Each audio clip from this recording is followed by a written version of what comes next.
আসসালামু আলাইকুম প্রিয় দর্শক, কেমন আছেন আপনারা? আজকে রোদ্র উঠেছে, বাসায় অনেক চিরা নিয়ে আসছে, সেগুলো আমি একটু শুকো দেব। প্যাকেট করে নিয়ে আসছে, এগুলো দিয়ে তারপরে আমি দিয়ে দিচ্ছি শুকো।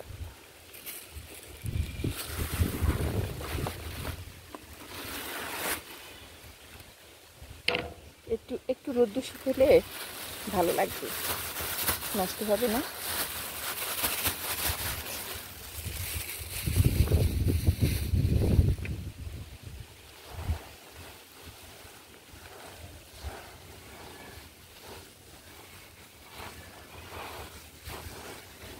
এরকম করে দিয়ে রাখবো। প্রচুর রোদ্র উঠেছে, এগুলো শুকিয়ে থাকলে এগুলো নাড়ু, তারপরে নারিকেল দিয়ে হ্যাঁ হ্যাঁ গুড়ের সাথে মিক্সড করে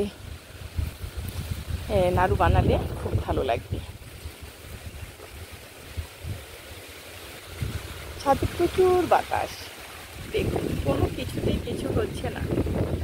এখন আমি বেশ কিছু চারা রোপণ করতে আসছি, তারপরে হলুদ গাছ লাগাবো, সেগুলো আপনাদের দেখাবো।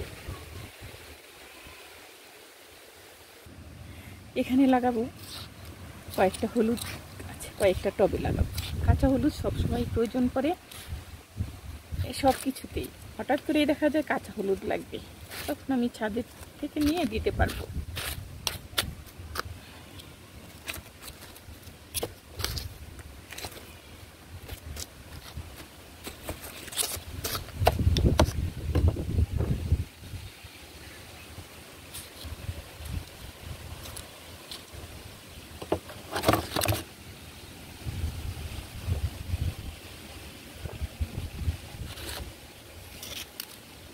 কয়েকটা করে লাগিয়ে যাব।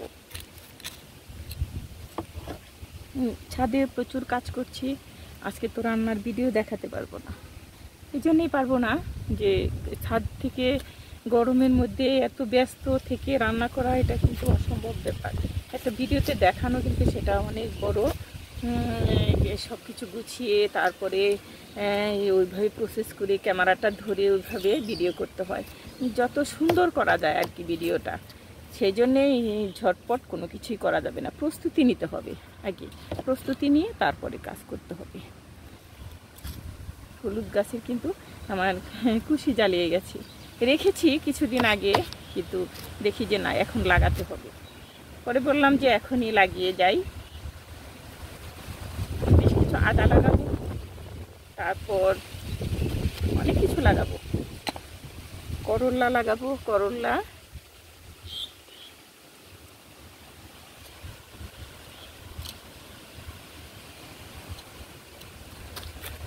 এগুলো তাড়াতাড়ি বেড়ে উঠে।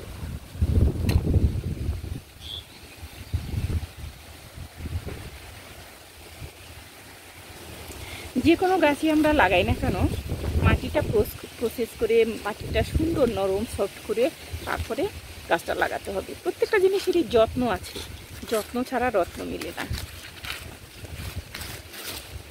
আমার এই গাছ টবে, প্রত্যেকটা টবেই সার দেওয়া আছে, এগুলো তার সারটার কোনো কিছু দিতে হবে না।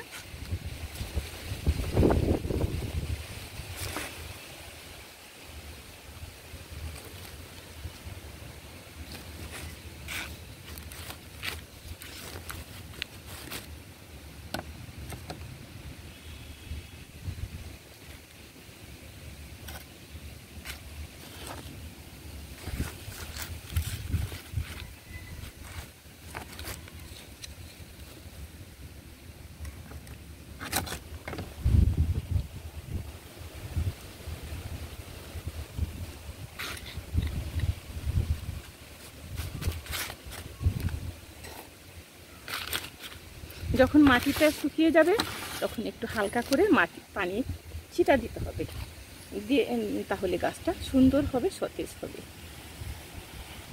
এই মুহূর্তে আপনারা মাটি ভেজা আছে, যে সরিষার যে খোল আছে ওগুলো মাটির সাথে গুঁড়ো করে, মাটির সাথে মিক্সড করে দিয়ে দিবেন।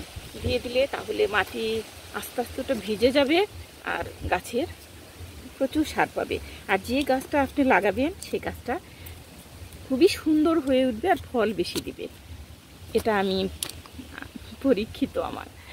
কারণ আমি পরীক্ষা করেই সেটা করেছি।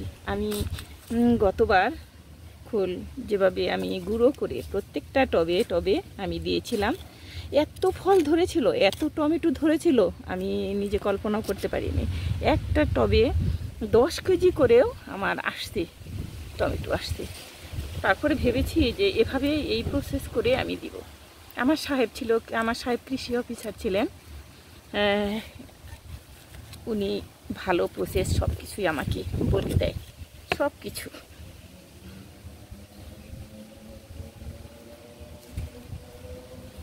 হলুদ গাছ, আদা, এগুলো আপনারা লাগাবেন ছাদে।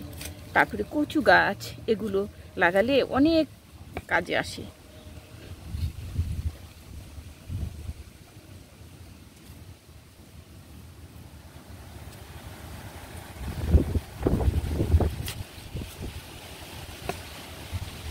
টকটা একটু বড়, তাই এটা একটু বেশি দিলাম।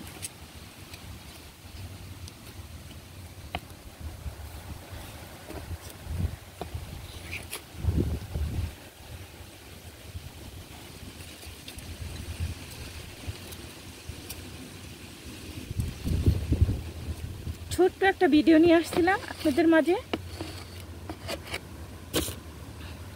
দেখবেন। আমি কিছুদিন পরে আপনাদের দেখাবো যে কত দ্রুত বেড়ে গেছে।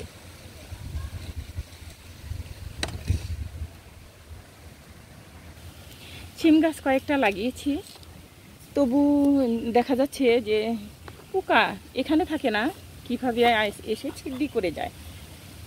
সেই জন্য বলছি যে একটু ওষুধ কীভাবে দেওয়া হয়, কীভাবে ওগুলো একটু দিয়ে দিব।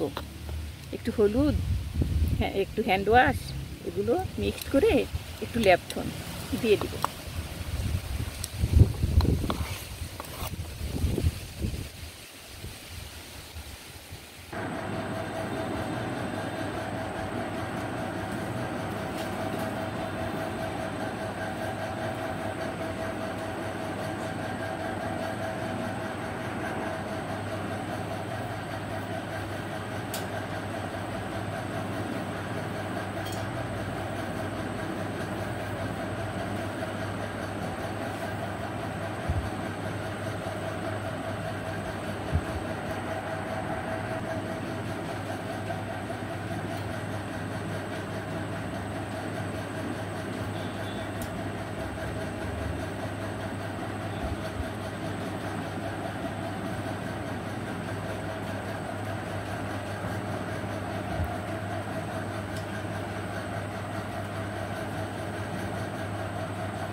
ওয়াশিং মেশিনে 80% সুতা, তারপরে একটু স্ট্যান্ডে একটু ফ্যানের নিচে রেখে দিলেই শুকিয়ে যায়, তখন আর সমস্যা হয় না। সেগুলো দিয়ে গেলাম। স্ট্যান্ডে কাপড়গুলো শুকে দিয়ে গেলাম। এগুলো ফ্যানের বাতাসে একদম 100% শুকিয়ে থাকবে। অনেক কাপড় এখানে শুকা দেওয়া যায়, আমি বাইরে যাওয়ার প্রয়োজন পড়ে না।